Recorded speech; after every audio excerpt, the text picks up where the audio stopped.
man, it's you've got a whole other world going on over there, don't you? Yeah, sorry, I thought I should hit the record before I forget to hit the record. So No, that's a good idea. We don't want to do this whole thing and then realize, oh shoot, we gotta do it again now. I've done that twice, and it was accidentally both times, of course, but with the same person. Oh no. So I felt kind of crap about that. Oh, the shit happens. It Yep. doesn't matter how good you are, how long you've been doing this, things will happen. Oh, speaking of which, it didn't happen the last Zoom or two, but I have had my internet sometimes just like blonking out for like 30 seconds or something. So if I freeze, just hold on and it'll reconnect, and I'll, Okay. it makes an easy edit point. I don't lose. I record locally, so the audio works out. It's just a little the splice and it works Gotcha. out. So, Yeah. but Okay. Got it. I keep saying like my father-in-law. Well, first my wife was like, "Oh, he got a new internet for an iPhone, and the new internet's like not as good." So I was like, "What? I didn't get an iPhone." I recently said it also costs a third of what the old one did. I'm like, "Oh, okay, you buried the headline there." Yeah, that explains it. Not an a new iPhone has nothing to do with that. Yeah, if he had just changed services for a personal iPhone, I would be like highly annoyed. But I'm like, "Oh, it's a third of the." Okay, I get it now. Now, Yeah, that that would do makes it. more sense. Um, Indeed. Anyway, you know the way this wraps now, so I guess I'll just leave a little buffer and start chit chatting about this. Oh, no, before I do that, let me put the prologue up on Oh, the okay, board. cool. I was just about to get into the notes and get that because I don't know it word for word, even though I've heard it about 3 or 4 times. I would be surprised if anyone ever memorized one of these prologues. There's a No, few I've not seen recently. enough. I've not watched Twilight Zone over and over and over and over to know them all by heart. Not even close. I mean, I this was a first timer for me, so Really, first time ever for this episode? yes, a Cool. fair amount of these are like that's kind of my theory on podcasting that like I don't think I would do like say a Star Trek podcast or a Beatles podcast. I'm just too invested in those. Like I feel like it's better Okay. to have a little bit of exploration. So Little bit of distance. It gives you a fresh perspective too. like with my friend in Atlanta, we just finished doing The Prisoner, and I'd seen most of The Prisoner before. There were actually two or three I had not seen, but it wasn't like I knew that really well. We're just starting to do Space 1999, which is kind All of weird right. because I've invited the space heads on the Discord to do some episodes. So it's this weird thing where I've kind of seen the first season a while ago. Uh, he's never seen it. Then we're bringing on like a few guests that are like experts. So That's cool though. That's a great mix. And if you haven't talked to Norm already, I know he loves that show. he's down for two episodes. So and Okay, great. I'm we sure and we he's just looking forward to that.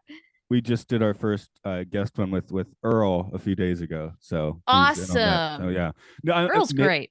maybe it's lazy. I don't know. I've just like there's I don't really go outside the Discord looking for guests much anymore because why bother? I mean, if it works, Yeah, yeah, yeah, yeah. why fix it?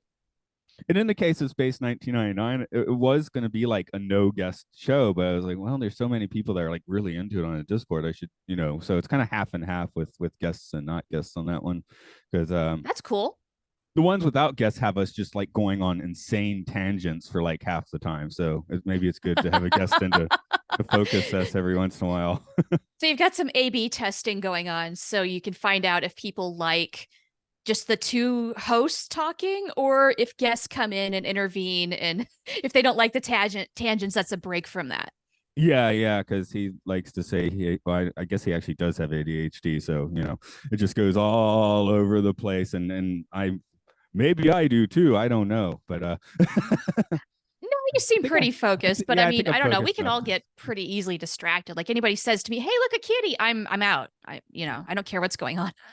Yeah, I mostly work by myself now, but I'm notorious because I usually finish what I need to do extremely fast, and then I'll just stand in like the office like rambling, which You're isn't like, great. yeah, what do I do now? Yeah. I do that too. I work by myself, so once I have my day planned, it's easy. You go down the list, you do the tasks, and you're done. But if I don't do that, I'm like a lost puppy. Okay, I know I got to do this thing, but I also got to do this thing, and so it's like doing it in like teeny little increments, and it takes a long time for anything to get done. But if I just make the damn list, that is what saves my butt because it's on the board here.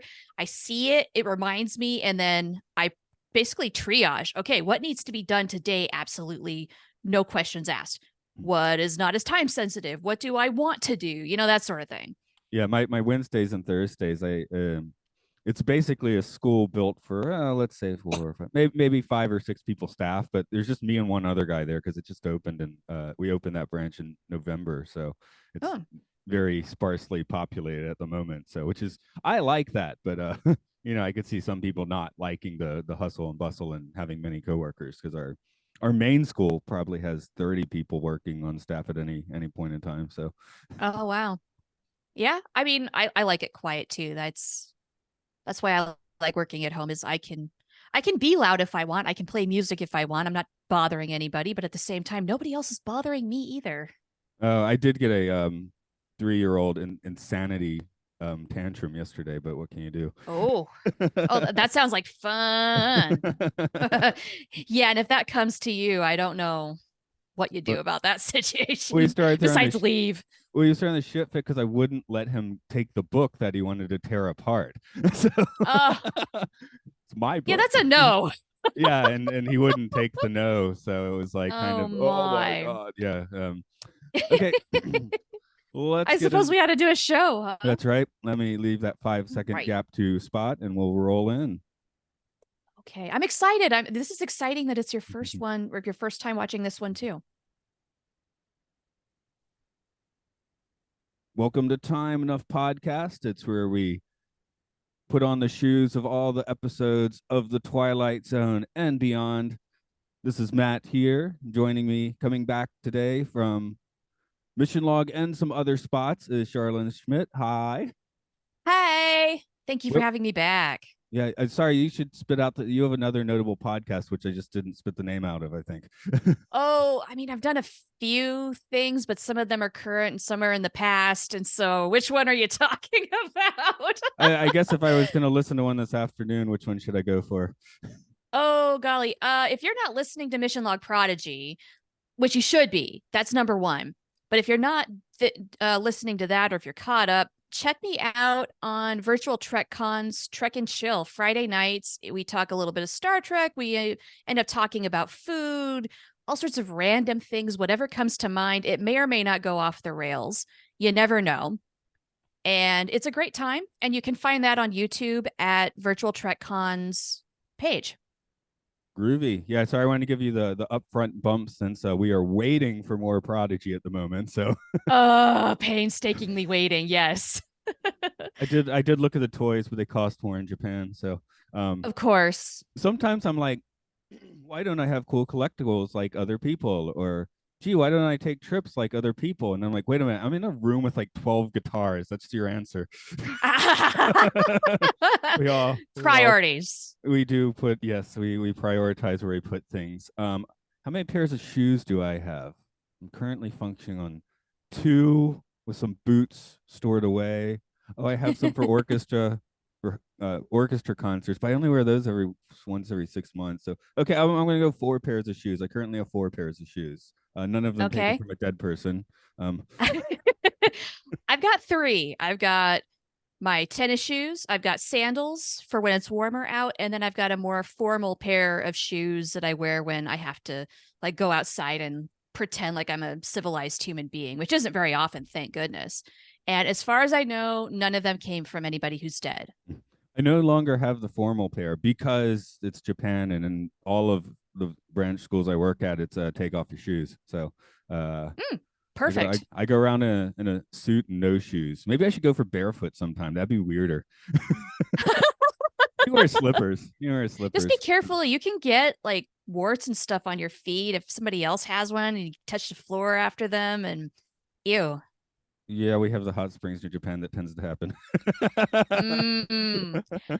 You don't want to deal with that. Those can be a real pain to treat. Yes, they can. Okay, let's. I don't think we should go too far down that road then. So No, let's not, please. let me get into some trivia for Dead Man's Shoes. The original air date was January 19th, 1962. The script is by Charles Beaumont, though O.C. Rich contributed without an on-screen credit, or is that Okie Rich, like the Okefenokee Swamp? I'm not really sure. It's spelled O-C-E-E. Seems like a kind of an old-timey name. I don't know how many people have Yeah, that now. I've never heard that name before, ever.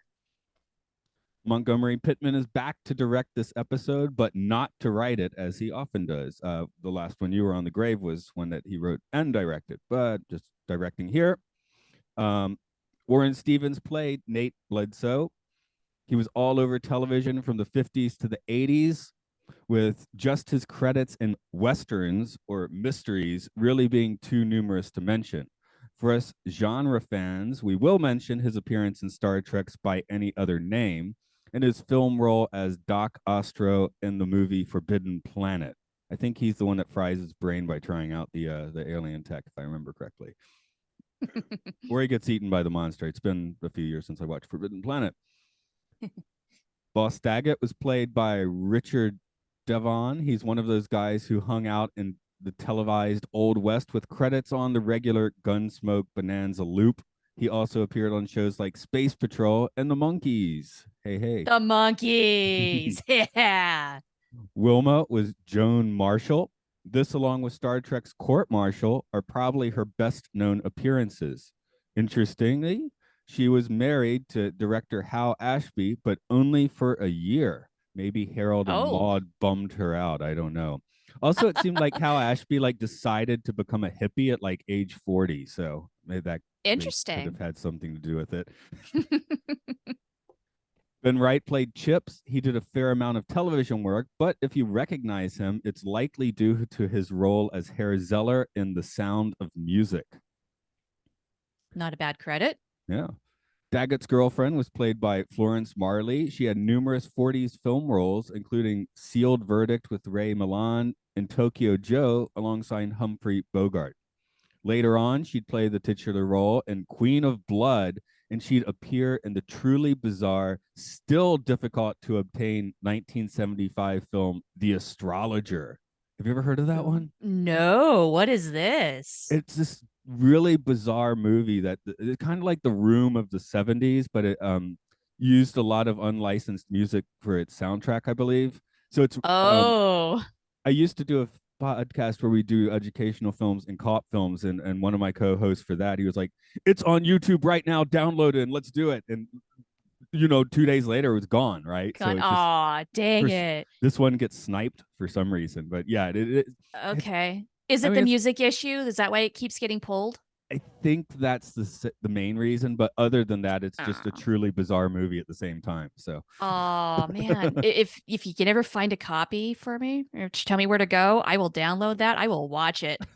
yeah, sure, I might be able to do that. We'll see. The music in this episode was repurposed from the season 1 episode The Fever. That's one I think I like more than most people because I fell in love with the walking talking slot machine that is featured in that episode. Otherwise, I understand it is a pretty mediocre Twilight Zone, but just that walking talking slot machine wins me over. So You prefer that to some shoes? yeah, the shoes don't walk and talk, right? So Well, that's a very good point. But they are well, portals to the Twilight Zone, yeah. so. Well, I'll get into my thoughts. I have things to say about this episode, of course, too. So Oh yes. Yes, I have thoughts as well. Can't wait. I have given you a prologue to read, if you would do the honor. Certainly. Nathan Edward Bledsoe of the Bowery Bledsoes, man once, a specter now, one of those myriad modern day ghosts that haunt the reeking nights of the city in search of a flop, a handout, a glass of forgetfulness. Nate doesn't know it, but his search is about to end because those shiny new shoes are going to carry him right into the capital of the Twilight Zone. I was a I little like that one. disappointed. Yeah, yeah, it's a nice length. It's not too long, not too short. It's Um, good. I was disappointed by shoes last weekend. We were going to get some shoes for my daughter. I went in the discount area and they had like what are they were like $70 Black Panther Adidas. I was like, that's cool. I'll buy that. But yeah, they didn't fit right. Adidas tend to be I have really wide feet, so if they're not like 4 wide, I can't wear them. So look, Oh, gotcha. then I got home, I looked on the American website. Those things are selling for $200. I was like, man, I would have had a deal. So they were subtle. Yeah. They're just black shoes with little purple and gold highlights and a little bit of the Wakandan script on it. And so that, Oh, wow. if you look closely, they're very cool. I was a little disappointed. I couldn't Aw. fit If those. shipping wasn't so expensive to and from Japan, you could put those on eBay and probably make a lot of money. It did cross my mind, yes, but I'm too lazy for that, to be perfectly honest. It's a lot of work doing all of that, especially if you on a regular basis. I Yeah. used to. I used to put things on eBay all the time, but it is work. Yeah, yeah, for sure. Um, as for this episode, I gave this one 2 views. The second time, I got like more like reverse temporal Tarantino vibes, I guess. Like as somebody watching it here and now, I started feeling like Tarantino vibes. I was like, well, yeah, but this is what he was copying a bit or repurposing, from 40s and 50s, like hard boilers and stuff, right? Hmm. Yeah, Um, second time around, this was an interesting experience because first time in, watching it for the very first time ever, the music right away is telling me high octane car chase, get away car. But it's just this car driving around somewhat slowly. It kind of made me wonder, why are they going for such an energetic beat? Like, are they that desperate to try and pull people in? And it threw me off, but second time around actually made a lot more sense just because I knew a whole lot more about what was happening context wise. I guess that music is supposed to invoke Vegas, which is not this episode really. Well, it's not in Vegas at all, is it? But No. yeah, Mm-mm. since it came from the Fever, that was their first like Vegas episode. So that Okay. Well, it's really probably not, has. no, Vegas. I know it's sort of like a mob story, but even that, it's not really invoking that either. Yeah, I'm double checking because it just said it was repurposed from this episode, but I'm wondering if that was Jerry Goldsmith that wrote that original music because season 1 has a Hmm, lot of Bernard Herrmann and Jerry Goldsmith. So interesting. see what Wiki does for me. Wiki does nothing for me. What you didn't Nothing? did Oh. nothing. Wiki has let me down. Huh? It does Oh, not wow. it does not Fail. list who did the episode notes. Nah, they don't tell you at all. I'd have to like go back and look at the episode itself, I guess. Okay. Oh, well, for shame on that. Boo Wiki. Yeah, come on, internet. This is a really it's like the supernatural element of this is like strong and subtle at the same time. I guess it's because there's not much of a twist. It's just like, we have these beyond the grave possession shoes, and from there it really is kind of a crime drama. Little bit, like with sort of it's not really a body switch. It's like a switch of consciousness into the body, which is a nice little twist. One thing I really liked about this story is that, yeah, it is simple. It's a simple premise, easy to figure out what's going on. And then you can just enjoy the chaos that happens in the meantime. And it brings up Yeah, some good questions too later on. right. Oh, and I guess that is maybe one of the reasons I really did think of a Tarantino film is like everybody in this is terrible. Yes. Yeah, like these are not good people. Mm-mm. there's nobody you would get behind in this episode. Even, like Oh, I mean, Wilma pulls a gun on him. It was pretty deservedly. That's a guy you would want to pull a gun on, especially since he sure. also slaps her. Um, Yeah, that wasn't cool. But she's also associated with Dane, which means she can't be so great herself. She's in yeah, she's cahoots with already the him. mole. So I Ye- guess Yeah. Daggett's lady is just kind of there. But again, who knows? I don't know if being a mole makes you complicit or not. You know, Yeah, this we is didn't get enough girlfriend. So context on her, although I did like that character. She just had a very Zsa Zsa Gabor vibe, and I was digging it. yeah, yeah. Again, she was I mean, not a lister, of course, but she made some tracks as a starlet in the 40s. So, um, Definitely those vibes.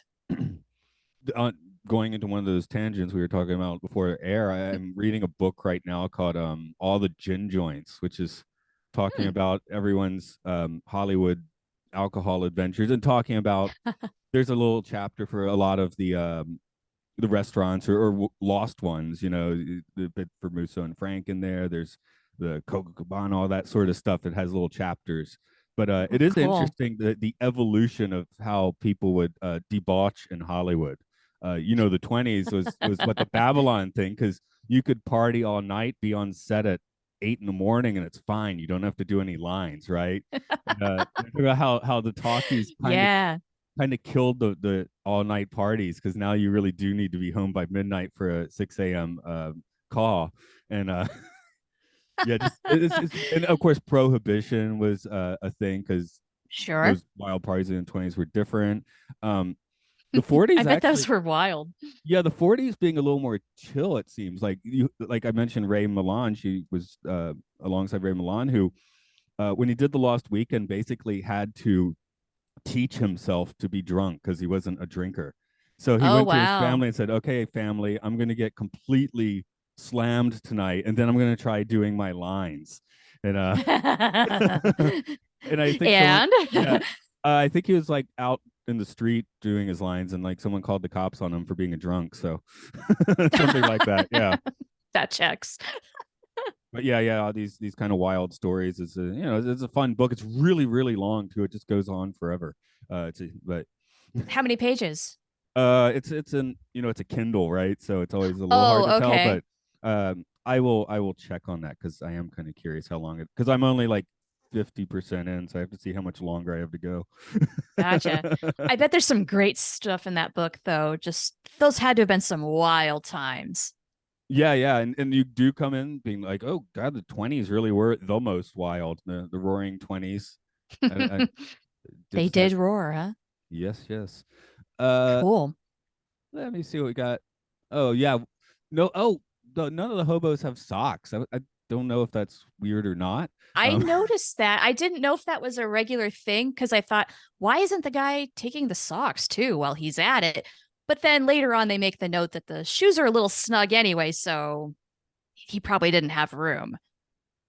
yeah, size 9 is too small for me. I think I'm safe. I believe.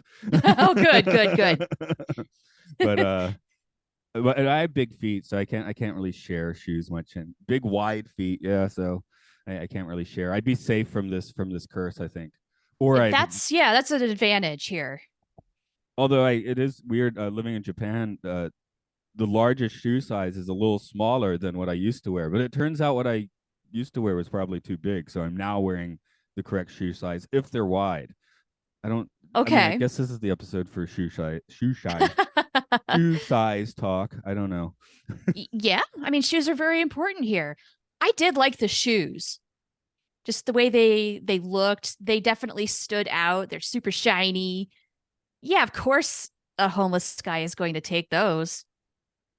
I wonder what color they actually were, because you hear about like how you when you're making black and white stuff, you still need to choose the color because of how it's going to contrast in black and white. Right. So The episode describes them right as sort of like a silver and something else, silver white I have that. combination, but that doesn't necessarily mean that's what they really looked like in real life because of what you just described. Yeah, I think it was on one of the mission logs, someone mentioning the color picture of the Adams family, and just everything is an insane color because it was chosen, for that. Right. Right. That's cool. Let's see how they describe those, because I think they describe them in the closing bit, which I usually don't include on this podcast unless it I just think really so. really needs Yeah, to be there. If you here we go. Size 9 black and gray loafers made to order that's in what the they ordered old country. Okay. in the old country. So apparently, in the old country, you can access the Twilight Zone because that's where these shoes came from. The shoes that came from the Twilight Zone. Okay, that makes sense. Uh, So, yeah. oh, here we go. The book answer. I will. This is all the gin joints. The length of the book. I am going to skip the bit with the bibliography and stuff, which is quite long. So without the bibliography, yeah, 564 pages of Hollywood Woo! booze stories. That's a lot of booze and a lot of stories. Yeah. Oh, the one I just Nice. read about was Spencer Tracy, who in the 30s, top basically the top star of the time, winning Oscars left and right, all that. 99% of the time, professional and sober on set. Um, Offset, they had the Tracy squad. Like all the bars in L.A. were basically told, if you see Spencer Tracy come in, call this number. And then the PR guy at and maybe his MGM had his phone just for that. And when it rang, it's like, oh, Tracy's there, and he'd send like a couple doctors and security people in like an ambulance, just Oh my gosh. because he would get on a violent bender very quickly when he was on his own Oh, time. wow. So For, did he just massively overdo it and then become a mean, violent drunk? yes. Gotcha. Wow, that's not a good way to So go, buddy. the Tracy squad would get there as soon as possible, and sometimes that was too late, apparently. Wow. So he went to work really quick with this. And then if he really That's what wanted I'm to go on a hearing. bender, it said he'd go to New York City and stay at a hotel drinking like bourbon in a bathtub for a week. So Oh my God. Could you imagine? This is the kind of life I've never really understood because it's not mine. I don't have it. Don't think I'd want it though either. Like think this of is an era bygone. you think of how how a lot of classic film stars didn't live to be that old. Or you have like, say, is it Richard Harris playing Dumbledore in the first Harry Potter? He's only 72, but he looks like 117, Right? And Is then it he well, it's because they were dies doing early. this kind of stuff. Right. Johnny Cash was only like 70 when he died, and he looked like 300, right? So um Yeah, all that booze, it's not good for you. We know that. yeah. Of course, the guys in this, that there are some very nice bars in this episode. I think we get three, because there's the one in Dane's apartment. There's the Uh-huh. bar he meets him in, and does Daggett's office have a bar in it? Maybe that one doesn't. I don't remember if Oh that one. golly. He does get It served a drink though. Yeah, I think like it may be like a little mini area. Like it's not a bar, but then there's the bar area outside. Dane's apartment had had the really nice like personal one. Yeah, Yeah. that's the one you Yeah. rent your The house. whole fix me a drink thing had very woman make me a sandwich vibe. Yeah, that definitely date. Well, I guess in some cases, unfortunately, it does not date this episode. But as far as what we're watching on screen, it does date the episode. I guess. I mean, he gets his comeuppance. I guess he's coming back again. But yeah. That was a promise. He I made mean, it. it seems this is how he'd been rolling for years anyway. So yeah, I wrote. Yeah. What are my notes here? Oh yeah, straight to me too with an arm break threat. Probably best not to know this backstory. Oh, I said she could have gotten him sloppy drunk and then bludgeoned him, She especially could since have. Why didn't she? weaponize it, right? So I don't know. Yeah, she wasn't really thinking that hard about it. She just wanted him out. That was it. That was all. Yeah, and then at the other one, he orders a tequila with a cube of sugar, which is that a bizarre drink order? I would get a Manhattan there. Uh, It I mean, it sounds like a very specific drink order, which is why it stood out. Now, I yeah, have no idea if that's any good. I've never tried that. I guess if I were in, well, I wouldn't want to be in this position, but if I were in the people know who you are by what you're ordering, maybe a Moscow Mule would be my choice. Mm, Are you that's familiar not with a the bad Moscow one. Mule? Yeah, okay. Yeah. Because it was weird. My when I lived in Athens, Georgia, in my early 20s or whatever, the Manhattan bar, that was one of their things, Moscow Mule, and no one else had it in Atlanta or whatever. And I come to Japan, it's like a standard here, so Ah, all the pubs or Japanese pubs have a Moscow Mule on the menu. So nice. Yeah, good choice. let's see. Oh, I have a fear of electric razors. I You do. Oh, so you really hated that scene in the bathroom, didn't you? Yeah. Like we live with my parent-in-laws, right? My wife's parents, and my father-in-law will use an electric razor, and if he starts using, I'll just like leave the room. Oh, wow. Okay, is it the sound itself? I think so. about 10 years ago. I think I was going to like a job interview or something. I didn't have quite good enough to shave, and my wife tried to like get sick the electric razor on me, and I was just like flipping out. And she's like, just quit Oh, joking. I'm like, wow. I'm not joking. Okay. Does this stem from a traumatic experience? Do you mind if I'm asking? Actually, I think it does, and I think I can tell you what it was. When I was 6 years old, I was getting a haircut, and they were using the razor, and the barber like chopped the end of my ear off, and it's a Oh, super bloody mess. So that's probably why. okay. That makes a lot of sense. Even now, when I Okay. get a haircut, when they do the clippers and they're getting around that area, I'll get this weird twitch in my lower left back. I've got to hold on to the barber chair so I don't jerk around. Your body just has that instant reflex now. So actually, yeah, there's a very specific reason, I guess, why I have that reaction. So Makes a whole lot of sense, buddy. because I mean, if that's where a thing happens when you're 26 years old, yeah, probably not. But yeah, when you're 6 years old, it kind of gets hardwired as a response. Oh, totally. That kind of trauma lasts for life. And I haven't had it for probably the past 10 years, which is nice. But yeah, that part of my back also, I used to have like serious back problems there. So it's weird how Mm, I should be angry at that barber. So you really should. It caused you a lot of undue stress and pain. I don't know. I guess my advice would be try to feel healthier in your 40s than you did in your 20s, which seems to be working out so far. It's good advice. And you know what? If you do it right, you can. It's true. I'm trying to do that myself. Yeah, yeah. So Yeah, I'm going to be that Japan guy. Oh, living in Japan probably helps a lot. So I have the last photo of. probably. Sometimes I like to show people the last photo of me before I came back to Japan, which was at Trader Vic's in Atlanta in 2010, and I'm just like, people are like, "What?" Because I'm probably a good 30 pounds heavier in that photo, if not more. Oh, yeah. Probably more like 40. Yeah. So, Well, crappy American food can do that for sure. and I think I was overdoing it at that point in time because I was like, oh, I'll go to Japan, lose it anyway, which turned out to be the case. It took another 5 years for me to really focus down on that, which was, if anyone wants another health tip, I mostly just quit drinking any sugary drinks or juices. So Mm, that'll just, yeah, yeah, really, that stuff can add up so fast. exactly. Yeah. Well, let Now, me that see. said, the razor was really loud. Like, you Yeah, can't miss that thing. because last season we had a thing about machines where I think it was a razor electric toothbrush chasing him around, and it wasn't so big and loud on the soundtrack. It didn't last for like a minute. So Yeah, now this did. It was a good solid chunk of audio, and it was like, especially if you had headphones on, which I did for one of the viewings, it's just, you know, all over surrounding your ear.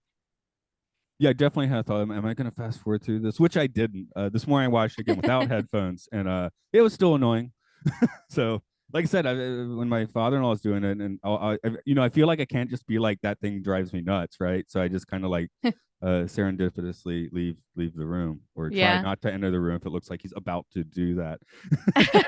Do you want to go on a quick tangent for a we moment? we've been doing a lot of those I days, so mean, go we for have, but if you've got one more, I've got something for you, which is that I have misophonia, which is a thing where certain sounds, usually sounds made by the mouth, give you kind of an irrationally uh, hasty and downright angry sometimes response. Like it's an absolute hatred because your fight or flight is triggered by these sounds, and you just want to strangle the person doing it. Just, stop, stop it, stop it, stop it. it. When really the best thing you can possibly do is remove yourself, and you may or may not be able to, but it's a bitch. Yeah, there's been once or twice, like maybe when I can't, like I'm washing the dishes and my hands are just completely. In that case, I can just make sure the water's running. And it's not, that kind of. Sure. So, yeah, I mean that is the thing. If you can avoid situations you don't like, because a lot of us do just step into situations we don't like and I don't. I don't know why people are like, why, like the drama queen idea. Like, why do bad things keep happening to me? Because you're kind of walking into them a lot of the time. Maybe you didn't need to share your hot take opinion with those people in that situation. So, Maybe not. Yeah. And hopefully um, you learn. regardless of what your opinion. Being right isn't always a good time to tell people you're right, even if you are right. So Uh, there's a lot of people who don't like that anyway. But there's a exactly. lot of people out there who do feel like they have to be right. It's a weird thing, especially in Western culture, where that is strength, being right, feeling right. I would And specifically say American culture because I work with several foreign teachers, and it's the Americans, myself included, where if something goes wrong, we're the people trying to like explain it, right?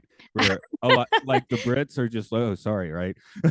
And yeah, we're probably the worst at it for sure because America.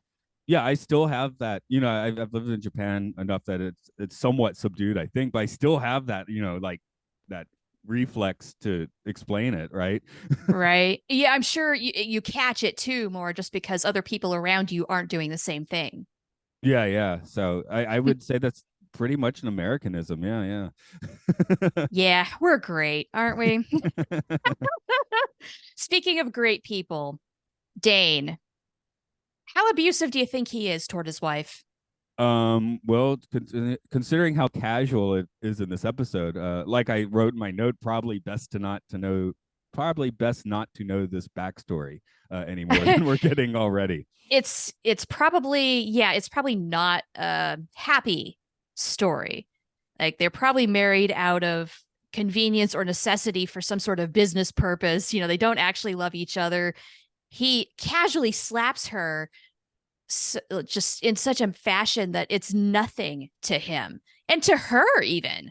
Like she just, takes it and wow, not cool at all because it obviously has gotten a lot worse before for that to be nothing. I mean, it's the later arc of the gangster mole, like Goodfellas or Scorsese, a Scorsese Casino made by Scorsese have stuff like this happening later in the movie, right? As their marriages to the bombshell begins to shatter. So Yeah, indeed. Yeah, I think you're right. I don't think we want more context on this relationship. It's not good, it's not healthy, but as you stated before, really none of these people are. They are all bad. They're all in some sort of like mob, organized crime ring kind of thing. They're up to no good, all of them. I always like to talk about people who I think like look like other people in these episodes. So the other hobos near the beginning, the kind of felt like a mean spirited Laura and Harvey to me. Laura and Oh, Hardy. I sure. wrote I can Harvey see for some that. reason. Yeah, yeah. Stan Laurel being like pretty notorious in the gin joint book, by the way. He would Hmm. show up and couldn't, start to deconstruct himself alcoholically, apparently. So Okay. Okay. people would lock Interesting. doors when they see him coming. Yeah. Wow. Hardy, I don't know That's about, but something. yes, yeah, Stan Laurel was a notorious one for that. And so when we get into the bar and we see Daggett and his right hand man, I was like, if you took these two people and combined them, I think you'd get Rod Serling, just looks wise. Ooh. Maybe. Maybe I Yeah, can see a connection there. Sure.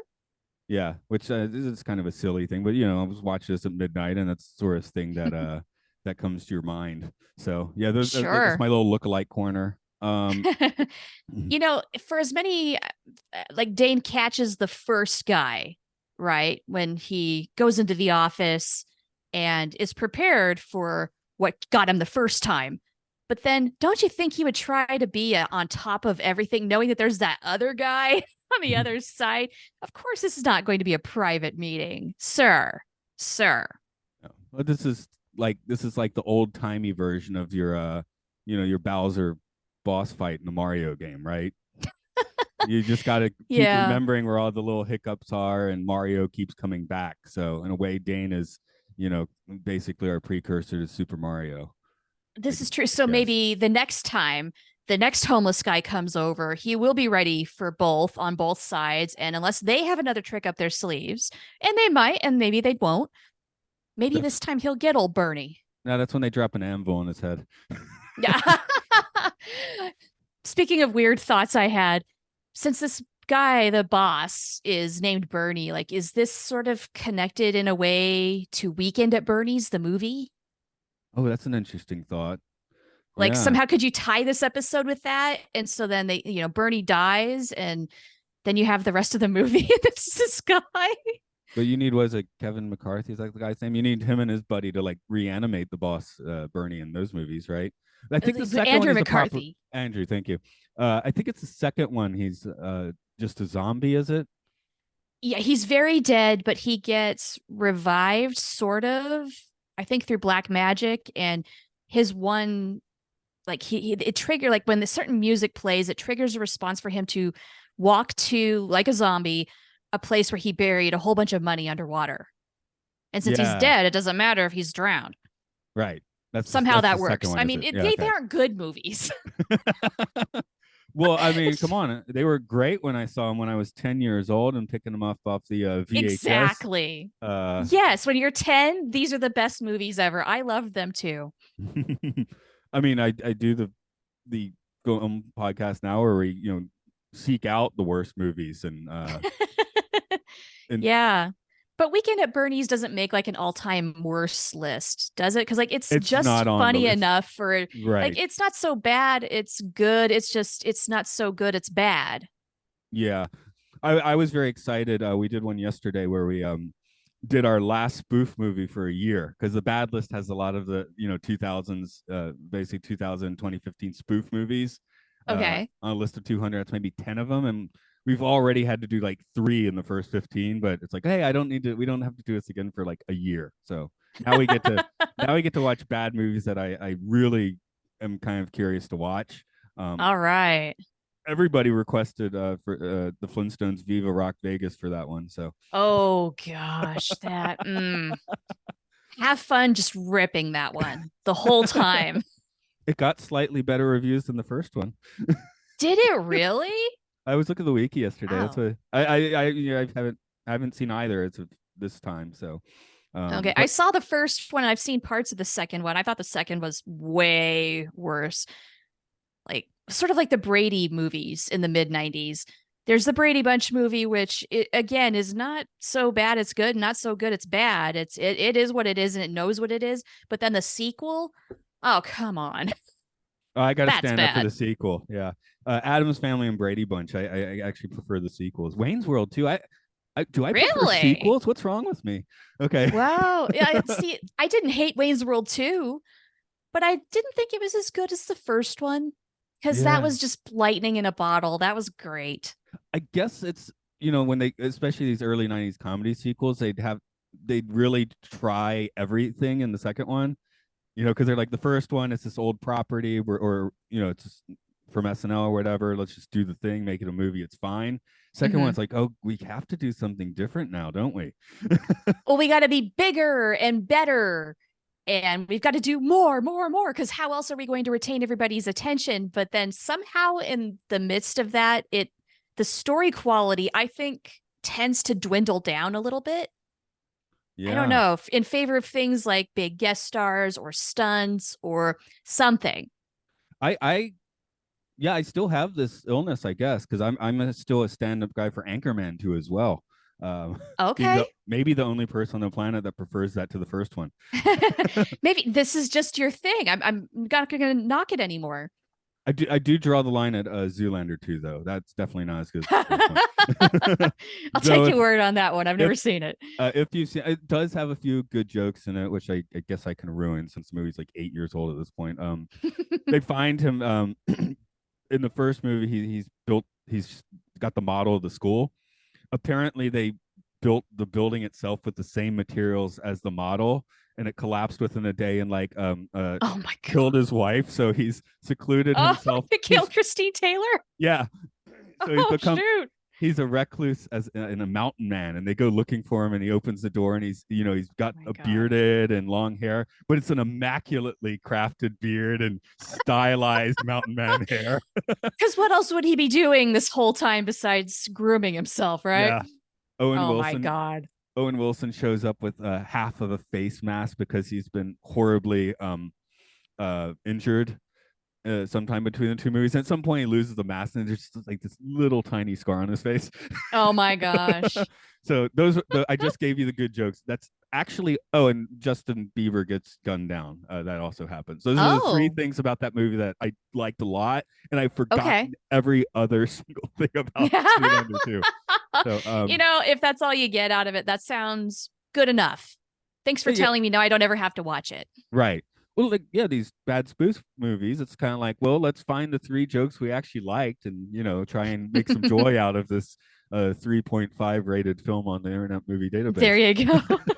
It's kind of like when, and I know you can't join Mission Log After Dark very often, but when we get to an episode of Voyager that just isn't very good, some of those are the very best After Darks because we just go off, you know, and collectively it's a really good time. Just pointing out the things that stink and why they stink. And sometimes, as what happened last week, was we realized that this episode is not just bad, it keeps getting worse the more we talk about it.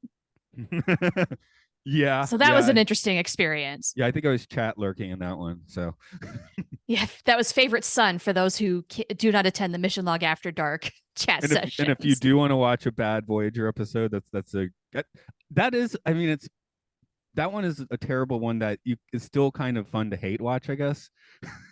It's can be for certain things, but it's not a good episode, and it expects you to take it seriously, and you shouldn't. Because with the Twilight Zone, with the bad movies, with the good movies, the sin of being boring is the worst. If you're flamboyantly bad, that's at least entertaining. But if you're just boring, that's when it's a problem. So flamboyantly entertaining, I think that applies to episodes like Threshold, and that's not like that's a good thing because it is entertaining. Even if you are hate watching, even if you cannot believe what you're watching, you are still captivated, eyes on the screen. Yeah, I'm gonna have to look up the names just to make sure, but I will tell you my two favorite Voyager episodes are like right next to each other, and both of them are considered like the worst. Okay, what season? Can I guess? Season 5. Ooh, okay. Season 5 overall is pretty strong. So it is, but there's two stinkers that I absolutely love in the middle, and I'm just making sure I get. Let's see. Is The Haunting of Deck 12 in season 5? It is not. Okay. I do have the correct names up now. If you what you got? They aired March 3rd, day after my birthday, 1999, and March 24th, a few weeks between. So there were a few weeks, but they were sequential episodes. It's the Course Oblivion and The Fight. You don't like Course Oblivion, huh? No, I love Course Oblivion. Okay. Because I'm like, I really like that one, but the fight. Okay, now that one's a little more divisive. I'm looking at Jammer's review sites for my list where he's given both of them 1.5 stars out of 4. So oof.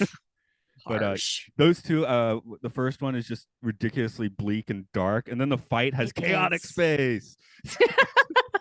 Chakotay's a boxer now. Love it. Throw out all the tech talk. It's technobabble, just chaotic space. I love it. I'm gonna remember that the next time I watch that episode and have fun with it. Do you have any major thoughts on Dead Man's Shoes? I suppose we should talk about that, huh? Like we're doing anything but talking about those episodes. I mean, overall, it's a great episode. I enjoyed it. As far as watching the Twilight Zone goes, this is up here as a fun one to watch. I enjoyed watching it again as well. And the performances are solid. I really liked the subtlety in the body language going from Nathan to Dane, because Nathan is very hyper vigilant. He's kind of looking around, watching behind his back, see if anybody's watching him. But Dane, he's just chill. He is looking forward. He is not watching his back at all. Yeah, the scene where he briefly takes off the shoes is probably the best acted one in this episode. I agree, because you can totally tell when the switch happens. And now his Dane's wife now is on the upper hand because this guy is just down and out in the street guy who should not, like she said, shouldn't have been there in the first place, and definitely cannot. And she's got a gun. Yeah, and she's got a gun that doesn't help either. But But yeah, and he's completely out of his element. He does not know really where he is, what is exactly happening. He's trying to piece it together in the midst of this confrontation with her. Yeah, and I'm going to put a pin in that because I think that's really going to when we get to the questions in a moment, I think that's really going to factor in. So, Okay. Yeah. um, so I guess I'll start doing those questions. And oh, others say yes, I agree. This is a very good episode. At the same time, I came on the Zoom this morning, kind of thinking there's probably going to be a tangenty one. It's not a moral dilemma Twilight Zone where you really have to work out like what's happening. I mean, it's pretty clear what's happening. It's pretty clear what these people are like. It's pretty clear what happens after the episode, which is not the case with some Twilight Zones. Right. Although we never get a sequel, do we, where Bernie gets his comeuppance? Or here is one thought I had. What if Bernie puts on the shoes? Then what happens? Does Oh, Dane as Bernie kill Bernie? I think he just takes the business he didn't want to sell because it's now his. You're probably right. I Well, mean, okay, yeah, that's not a very good story. except he can never take his shoes off. He's got to wear them This is forever. true, at least not in front of his cronies and stuff. Well, if he takes them off again, uh, Daggett's never putting those things back on again, is he? Indeed. Actually, there is not a sequel. However, this is the only Twilight Zone episode to be remade twice. It was remade in the 1980s version as Dead Woman's Shoes, and in the Okay. 2002 version as Dead Man's Eyes. So I guess they went, Oh. yeah. So first they changed gender, and then I don't know if it's glasses. Maybe he's Clark Kent in the 2002 one. I'll get to it Hmm. eventually. So Okay. Might want to have to check those out just to see the difference. What's the well, twist? this podcast is supposed to hit both of those eventually. So Oh, okay. You know what? Maybe I'll save them. And if you want to have me back, we can go through them when it's that time. yeah, yeah. And That'd actually, be cool. this is a question to listeners as well. I my plan for this podcast is to get to all the Twilight Zones and Night Gallery and stuff like Tales of the Dark Side. I just keep doing it. However, I would love listener input on if I should say go straight to the Jordan Peele one first and then like cut back, or if I should just go like sequentially in order. So yeah. Tell me on a Twitter or something what y'all would like for the future trajectory of the show to be. Cool. Yeah, do it. I'm just kind of excited. It's like, should I stick in Black Mirror in between Twilight Zones? I don't know. Maybe I'll put it up to a vote eventually. Well, yeah. Well, no, I get season Yeah. 5 of this. So, but Give the yeah, people what they want. I would love to hear people's opinions on the future course because I don't. There's no reason to just do them chronologically, but I could. So, It's an option, but it's not one you have to go for. exactly. Yeah. Well, So how about them questions? let's do it. First one is who in this episode went into the Twilight Zone, which I do Well, think is a little more confusing than usual. because it's more than one person, yeah? I mean, it's Nathan slash Dane slash other homeless guy. But we have to So treat them as different characters, I think, because they are all their own people. yeah, but they're all connected through these shoes. Right. Um, Dane, I guess he it seems like he just warms up to the situation really quick because the body at the beginning is his like actual body, right? Yeah, Because everyone's surprised that he's showing up as a different person. So is right. he of the Twilight Zone when he dies? I mean, how, That's a good question. Or like, yeah, did these shoes transform Dane somehow when he got them from the old country? He puts them mm, on and he's different too. yeah, it could be them gypsy shoes. I don't know. So Don't know. Yeah, we don't have nearly enough context. And so if there ever was a sequel, that would have actually been a cool question to answer. And then to know, of course, the fallout. How did it, this end or did it? exactly, because I mean, he says he's coming back, and then the other guy puts on the shoes, so you know he's gonna have Yeah. hair was it hair Zoller come in and try and off him, I guess hair Yeah, Zeller. like all these poor homeless guys are going to end up dying trying to kill Bernie. So I think it's Bernie and the homeless guys who go through the Twilight Zone. I think I'm Hmm. personally I would not include Dane in that. He's kind of owning this particular Twilight Zone. Okay, that's fair. Although when we get to the deserve question, you're certainly welcome to include Dane as well. But my personal answer for the first is Dane is not. Um, I Daggett figures out what's happening. Like at the end, he's about to say, like, who was that? Oh, that I don't know. He kind of Yeah, he blatantly lies to Daggett. he decides, well, to his right hand man, right? Or So yeah, sorry. so yeah, he decides to keep the Twilight Zone to himself. So I guess the wife is certainly involved because she has to be confronted with her abusive husband in a different man's body. It makes me wonder, did she figure out fully what was going on, or will she? She'll And or maybe does she care? but probably doesn't. No, tomorrow she'll be having breakfast. Hey, wait a minute. I don't know. Yeah. I don't know. I think maybe she's just gonna go on continuing to play solitaire and really not give two craps. Yeah, I was about to say she'll probably be happy that he didn't show up again. Ultimately, I mean, as long as the money keeps coming in, paying for her apartment, she's probably fine. exactly. Um, let's start talking about who deserves it, or doesn't deserve what. How about Nate himself? I mean, he commits the crime of stealing a dead man's shoes, but that doesn't seem like a possession then death trip. Yeah, I think he got way more than he was asking for in this one. He definitely did not deserve what he got. I mean, Bernie, on the other hand, maybe does deserve more than what he got. yeah, well, he was kind of nasty towards Nate in the first place. I'm also sitting here thinking, does Kyle Reese deserve it? Because he steals shoes from a living man in the Terminator. Right?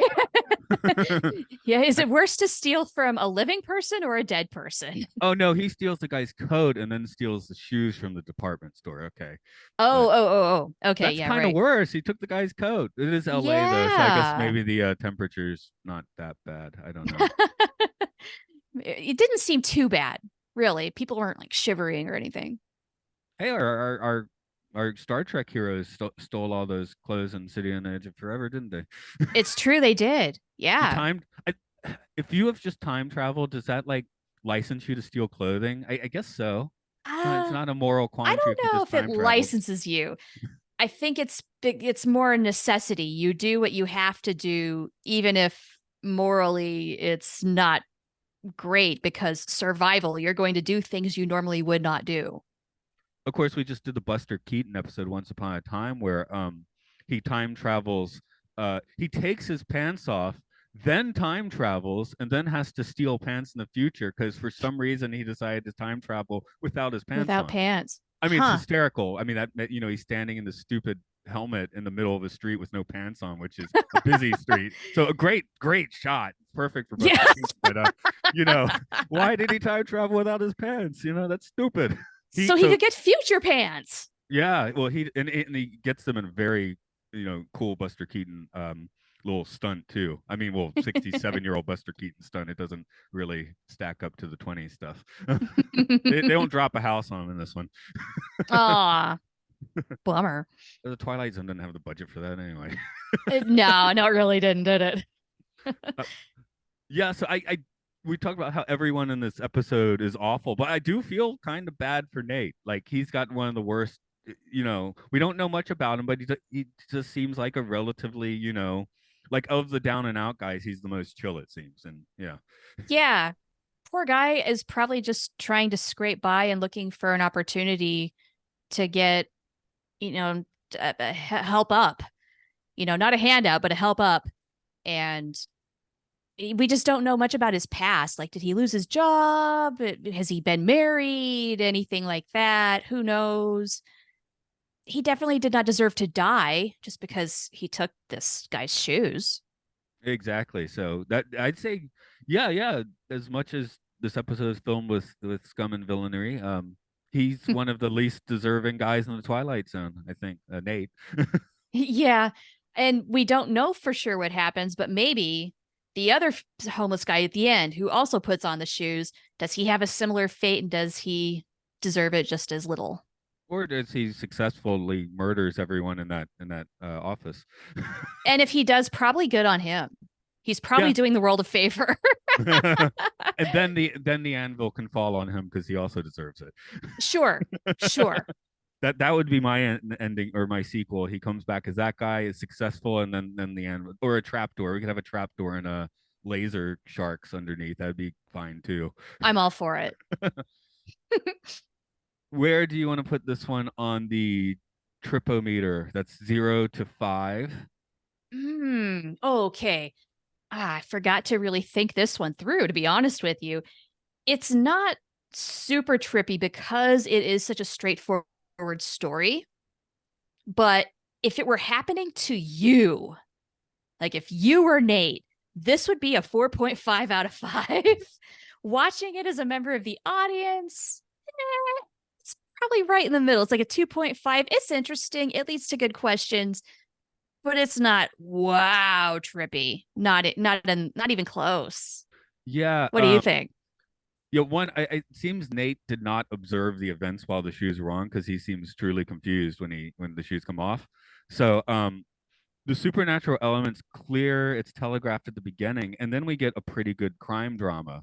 Like it's like again, it had me thinking as a postmodern man of Quentin Tarantino films or something, right?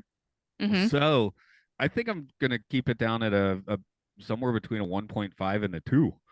Ooh, all right, pretty I low. did not find this one to be very trippy at all. I did like it. I mean, I like it better in some trippier episodes, right?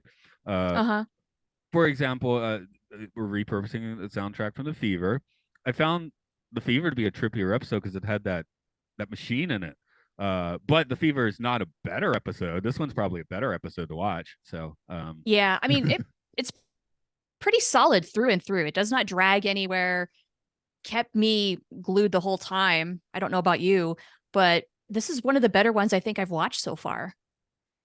yeah, yeah. So it is a standout one in that just as a piece of entertainment. But again, the tripometer is not a meter of quality. I sometimes need to reiterate that. So um, I mean, what Death's Probably a Head good idea since we Revisited, we just gave, both rated it so low. yeah, we gave. I ended up giving Death's Head Revisited a -5 on the tripometer. So, Oh, wow. which is a episode I'm glad I did not invite you for, as it had like a Nazi commandant with your family name. So, Oh, wow. Yeah, that would have been a little hard to take. Now, granted, it's probably spelled a little different because I have an E in my name. It's Miedt. Nevertheless, phonetically, yeah, I feel weird. so that was a requested one anyway. So it worked Oh, out. good. Good. um, yeah, I guess we'll take off the shoes then.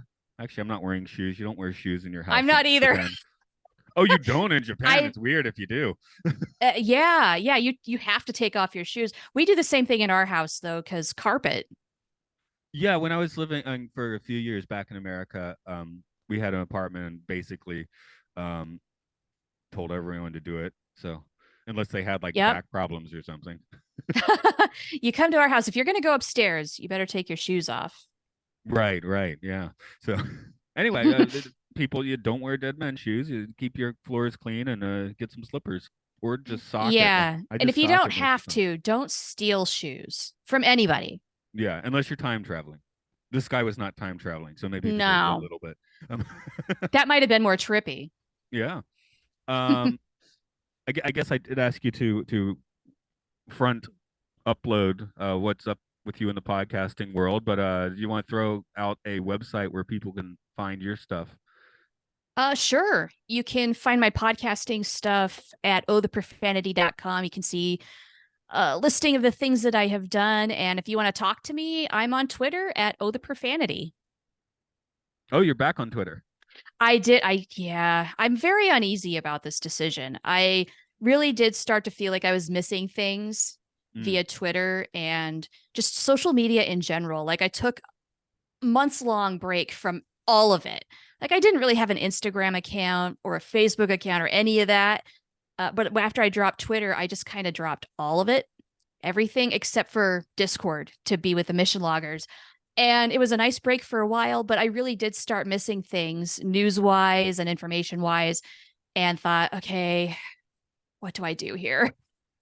So I still hate billionaire man baby people in charge of all these networks. And yet, as much as I hate to admit it, they do still serve somewhat of a purpose, at least until something else comes along that is even better. And I think we're all collectively waiting for that thing, but it's not here yet. So, in the meantime, Yeah, I have pretty good. I mean, I use all these, but I have pretty good discipline for what I use them for. Facebook is, I basically message people on there. That's what I do on Facebook. mm-hmm. Twitter is just for my podcasts, which I'll link this one to in a moment. But yeah, it's just for my podcast, and it's mostly connected to other podcasts and podcasters I like. So my Twitter feed is like actually somewhat fun. It's like weird things that happens at theme parks, sci-fi stuff, right? That's my Twitter feed. Nice. So that's nice Okay. because I don't Cool. have so many like people on there. It's more like, things I like. So what do I get back? I get things I like.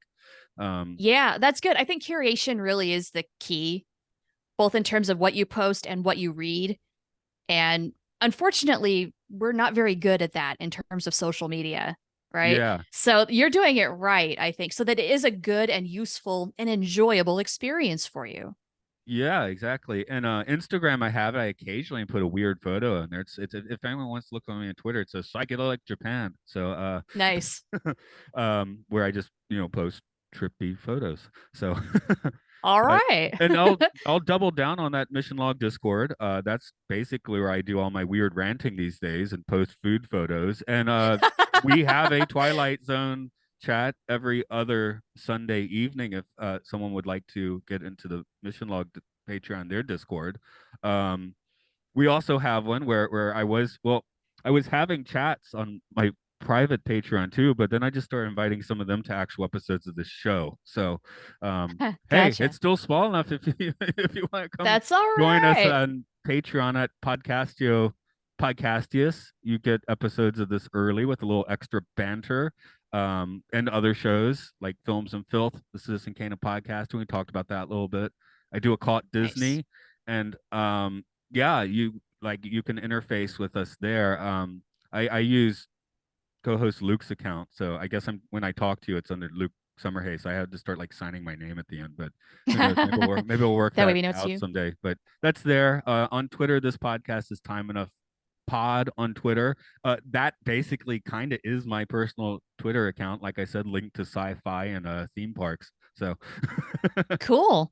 um, and just a shout out for the other homies. You can get other podcasts I'm not involved with there, like Luke Loves Pokemon, which is about Pokemon, Hyrule Field Report about the Zelda games now that Tears of the Kingdom is out, and the Game Show where gamers game themselves about games. Whew, okay. How All much right. game could a gamer game if a gamer could game a game?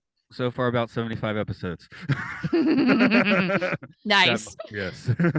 um, Shar, as always, thank you for joining. And yeah, Thanks for having me. you're a good one for this episode because we can get the episode and we can talk about like an insane amount of tangents. So sometimes it's good, sometimes it's bad. So, mission accomplished?